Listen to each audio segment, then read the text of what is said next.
Chapter 2. And in this manner Edward's days passed, one into the other. Nothing remarkable happened. Oh, there was the occasional small domestic drama. Once, while Abilene was at school, the neighbor's dog, a male brindled boxer, inexplicably named Rosie, came into the house uninvited and unannounced and lifted his leg on the dining room table, spraying the white tablecloth with urine.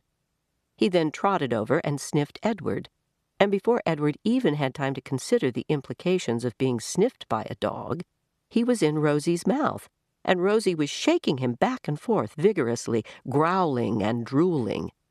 Fortunately, Abilene's mother walked past the dining room and witnessed Edward's suffering. "Drop it!" she shouted to Rosie. And Rosie, surprised into obedience, did as he was told. Edward's silk suit was stained with drool, and his head ached for several days afterward, but it was his ego that had suffered the most damage. Abilene's mother had referred to him as "it," and she was more outraged at the dog urine on her tablecloth than she was about the indignities that Edward had suffered at the jaws of Rosie. And then there was the time that a maid, new to the Tulane household, and eager to impress her employers with her diligence, came upon Edward sitting on his chair in the dining room. "What's this bunny doing here?" she said out loud. Edward did not care at all for the word bunny.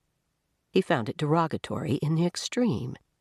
The maid bent over him and looked into his eyes. She said. She stood back up. She put her hands on her hips. "I reckon you're just like every other thing in this house, something needing to be cleaned and dusted." And so the maid vacuumed Edward Tulane.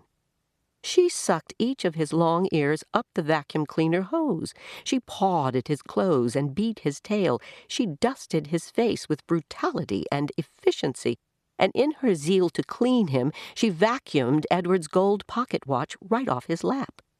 The watch went into the maw of the vacuum cleaner with a distressing clank that the maid did not even seem to hear. When she was done, she put the dining room chair back at the table, and uncertain about exactly where Edward belonged, she finally decided to shove him in among the dolls on a shelf in Abilene's bedroom. "That's right," said the maid. "There you go." She left Edward on the shelf at a most awkward and inhuman angle. His nose was actually touching his knees. And he waited there, with the dolls twittering and giggling at him like a flock of demented and unfriendly birds, until Abilene came home from school and found him missing and ran from room to room calling his name. "Edward!" she shouted. "Edward!" There was no way, of course, for him to let her know where he was, no way for him to answer her. He could only sit and wait. When Abilene found him, she held him close, so close that Edward could feel her heart beating, leaping almost out of her chest in its agitation. "Edward!" she said. "Oh, Edward, I love you. I never want you to be away from me." The rabbit, too, was experiencing a great emotion. But it was not love.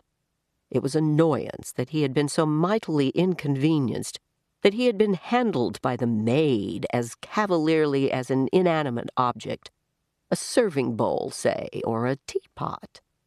The only satisfaction to be had from the whole affair was that the new maid was dismissed immediately. Edward's pocket watch was located later, deep within the bowels of the vacuum cleaner, dented, but still in working condition. It was returned to him by Abilene's father, who presented it with a mocking bow.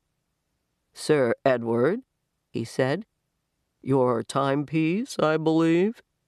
The Rosie affair and the vacuum cleaner incident, those were the great dramas of Edward's life, until the night of Abilene's 11th birthday, when, at the dinner table, as the cake was being served, the ship was mentioned.